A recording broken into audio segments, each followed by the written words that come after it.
I'm back with another project today using your favorite and mine window envelopes. And this one is going to use up 6 or 8 of these jewels in one project. What it is a booklet for ephemera, to put ephemera in. And I'm going to show you how to make the one like this one that has a waterfall effect, although this will be more pronounced than this one is. And I'll show you these in a little bit, but I thought we'd go ahead and I just show you how to make the book, and then we'll look through the ones that I've already made. I'm just going to use my ruler. You could use a cutter or whatever you want to do to cut these. What I've done is I chose the size I wanted the first page to be and marked it. And I went ahead and marked them all the way back, 1/4 inch from the mark below it, so that you have the waterfall effect on the pages. And I'm just going to quickly tear these. Keep them in order so that when I go to do them, they'll be stacked in the right way.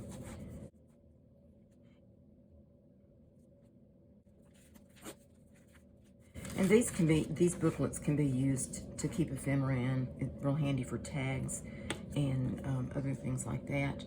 Or you could use it as a Happy Mail container. That's not the right word, but a booklet to share tags or whatever, things like that you might like to share.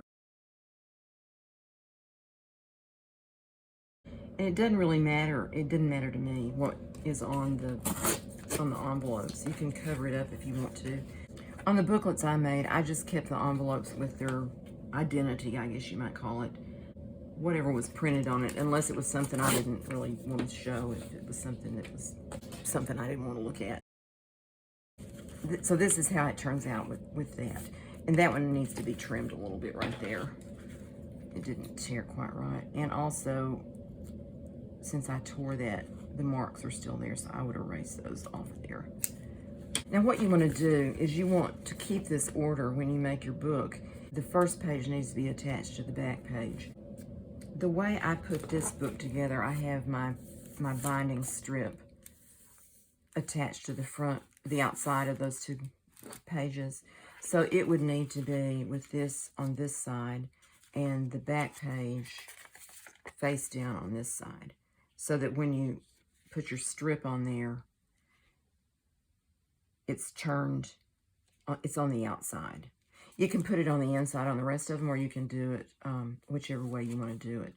But you need to have your pages organized so that you have the right ones together. It's 1, 2, 3, and then 4, 5, 6.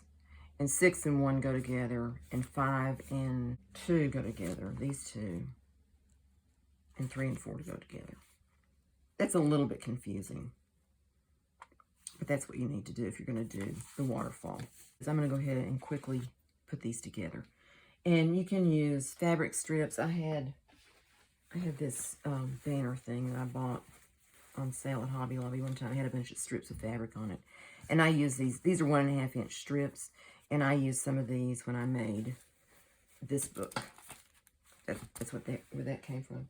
You could also tear strips off of that quarter, off any material that you might have. It probably would be best if it's sturdy but not too heavy, so that it turns easily, like quilting cotton fabric.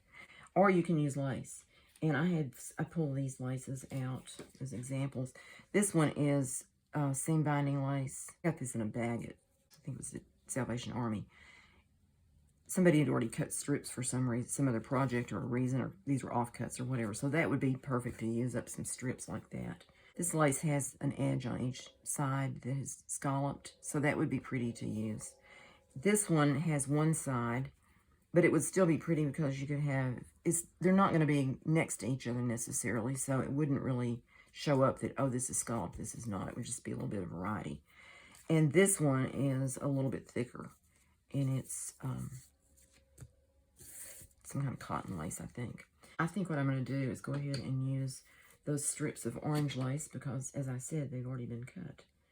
And the best way to do this is to decide how wide you want your spine to be. I made it about 3/8 of an inch on this book, and I think it's a little bit, it made it a little bit fat once I put everything in it. So I think about wide like that might be good. And you want it to be straight. And I recommend putting the glue on your paper and not on the strip, because you're going to have a glued strip in the middle if you glue your strip. So I learned that the hard way and had to take the glue off. So this is going to overlap that's about even. This and this, and then that space is a tiny bit wider. I'm going to put glue stick on it, which is Craft Bond Extra Strength Glue Stick. And I probably should have paper under that, but I'm just going to live dangerously here. I'm just going to put this down, and then I'm going to go over it with some Fabri-Tac to hold it down for sure. I'm going to put a little bit of glue right here on this edge, and then I think when I glue the lace on, then I'll come back and put a little bit under the outside edge of that. And since this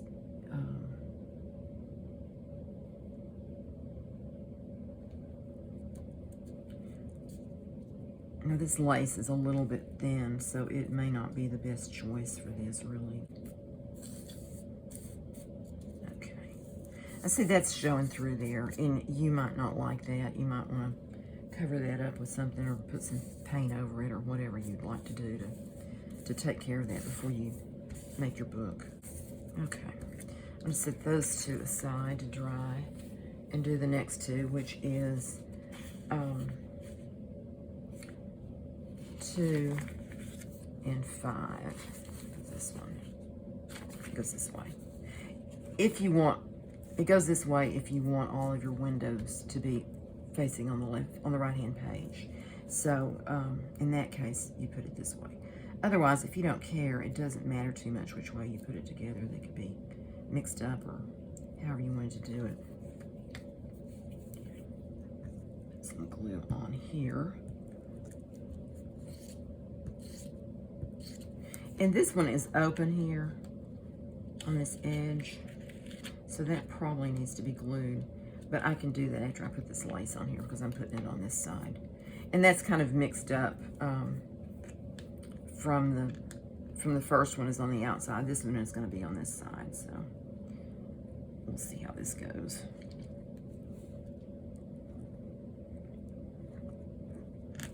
And also these flaps that aren't stuck down need to be attached.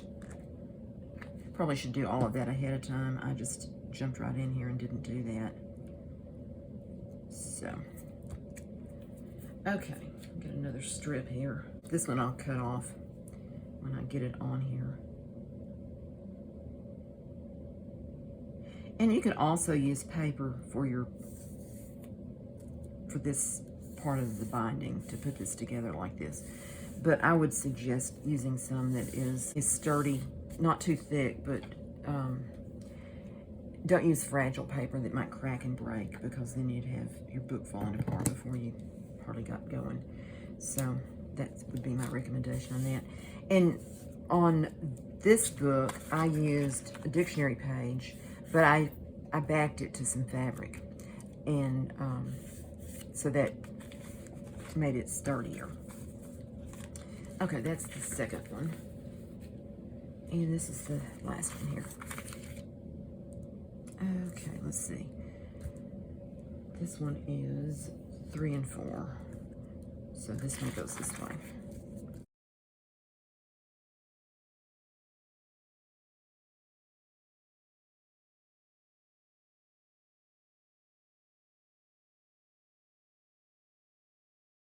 Another thing you could do is once you get it put together, then you could put another strip of fabric on the inside, or a strip of paper or something, just to kind of add a little strength to it.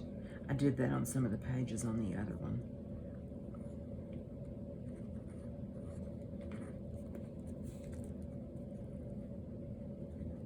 On this one, I put fabric on the inside of there, in this.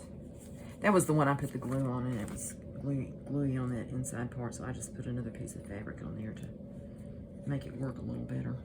Get this straight here, and I'll use what I cut off of the other one. I think this is probably older lace, because it came with some other seam binding in the package when I bought it.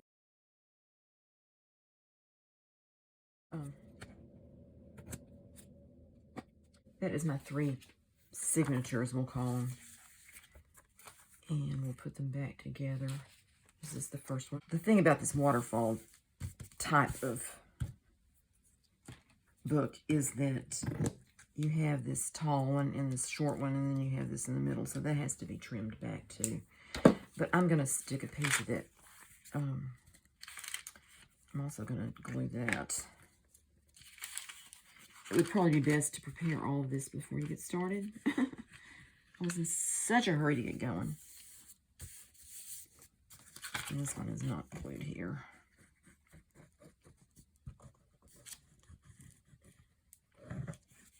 Okay.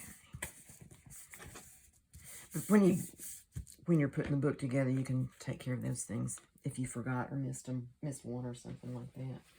I'm going to take one of these white pieces of fabric from this banner thing and use it on the inside of there to just make that, especially the first one. I think I want it to be stronger. So I will glue it down. And I think I'm just going to go to right there, because I'm going to deal with that somehow in a minute. And so we'll just do that. Put a glue stick on this. And here. And a little bit of Fabri-Tac for good measure.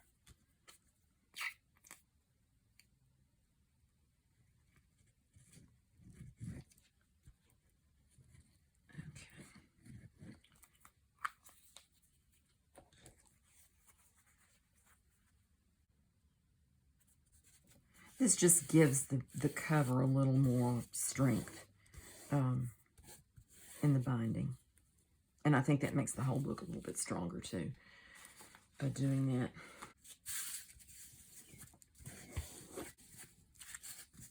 I'll cut that back a little further there. My mother always said haste makes waste. I guess that's what I'm doing today, is making a little waste here. But anyway. Okay, that is the outside cover. I think a little bit of Fabri-Tac up here on this is going to be useful. Just to stick it down right there. And then I'm going to trim that back even further than I left it to begin with. And I'm going to cut this back like that.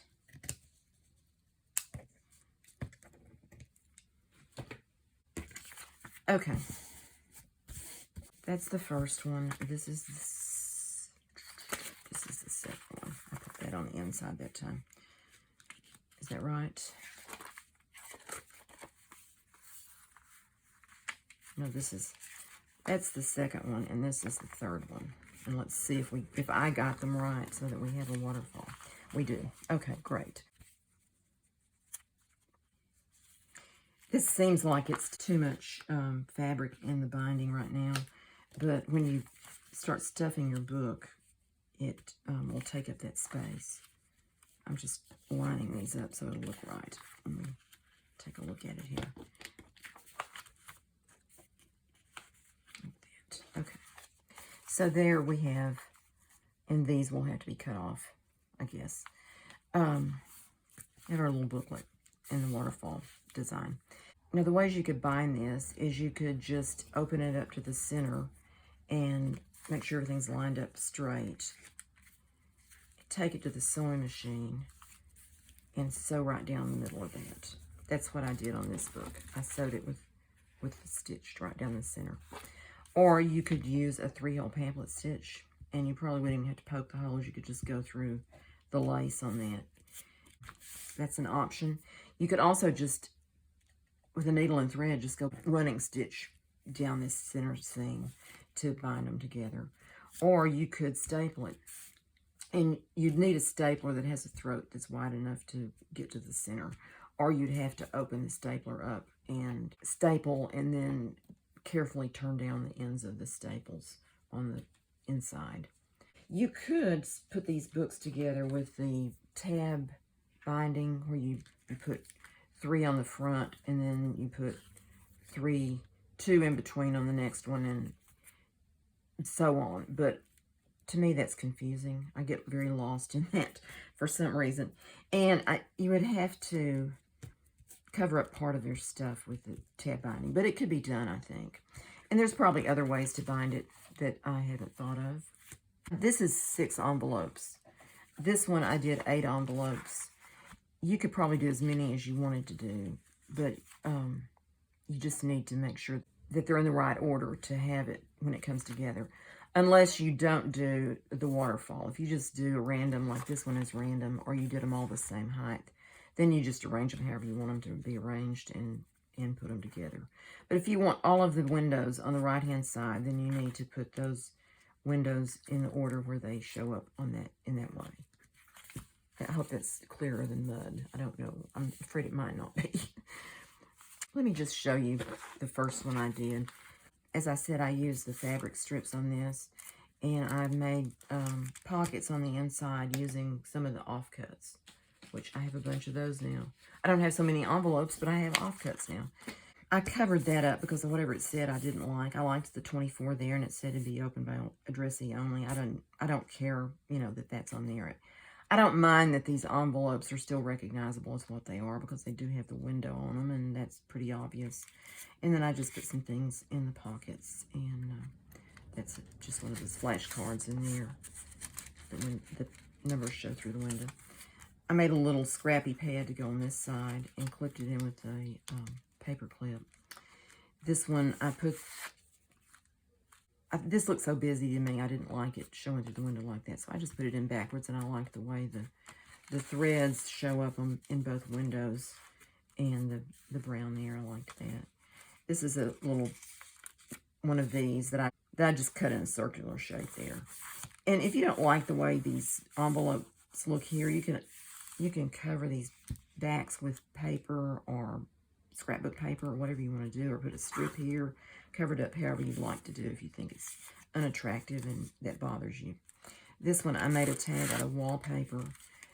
I put some sketch paper on the back of it, and then just this 3D sticker that I got at Dollar Tree. I added the little fabric leaves under there and some of that shiny tulle that I have. The other thing that you might want to think about when you make yours is to make sure if these pockets have, see that kind of catches on that back. I should have glued that down there, so now I kind of have to deal with that paper right there that wants to catch on my tag. So that's just something that you might want to think about when you're doing it. And this is the center, so you can see where that's stitched there. And I just left a little bit of the thread hanging. This pocket is an offcut, and I turned it long ways.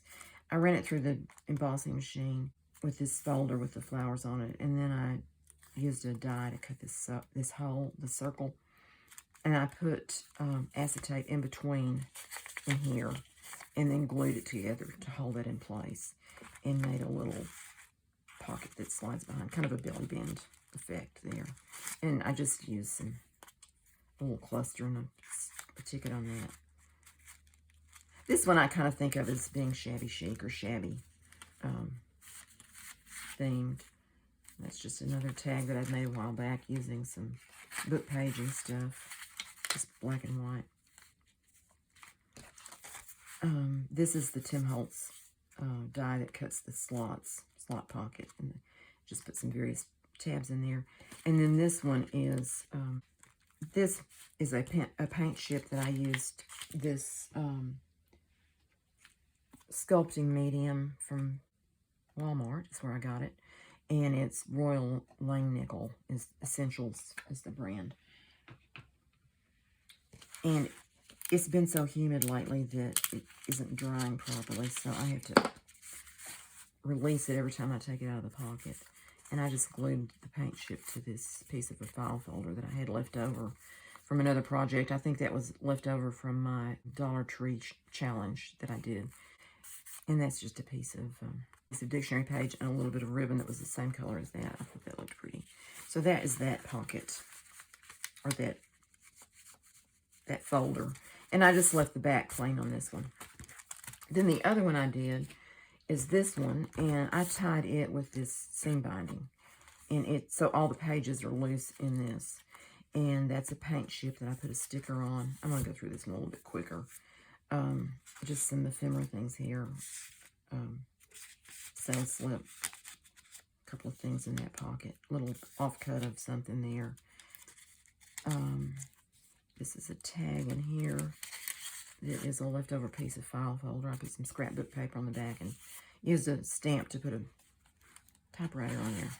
I think I saw Kathleen Miller do that. I saw somebody do it. I think it was Kathleen. Thought that was a cute idea. And then this little pocket is just another one that I just kind of rounded the corner. And this is that embossed envelope with the round places on it. This is just a little, one of those little bags I got at Dollar General. And I used this invisible tape. And I stuck it down on something. I don't remember what it was. And when I peeled it up, it stuck to that. So I was trying to get some washi tape that was free. So that's what that is. And I thought it looked cute with these two paint chips. So I just put those in there. And then that's left over from something I was trying out. And I decided to put it in here. That's another one of those flashcards. This is another one of those little envelopes. This one's white also. And I stamped the leaves on it and then stapled down some burlap and some of that tulle. And just kind of let the tulle hang over the edge there for a little bit of interest. That's all. And that's a die cut leaf that I had around, and I just decided to put it in there. And an altered playing card. This tag I did some time ago, and I added 2 more keys on it. And then I decided to stamp the middle one that you can't see when it's in the pocket on the envelope.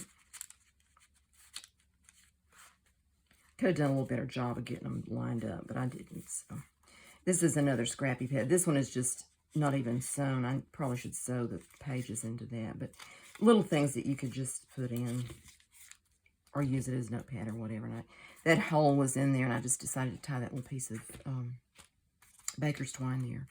That's just a stamped index card that I put the postcard stamp on.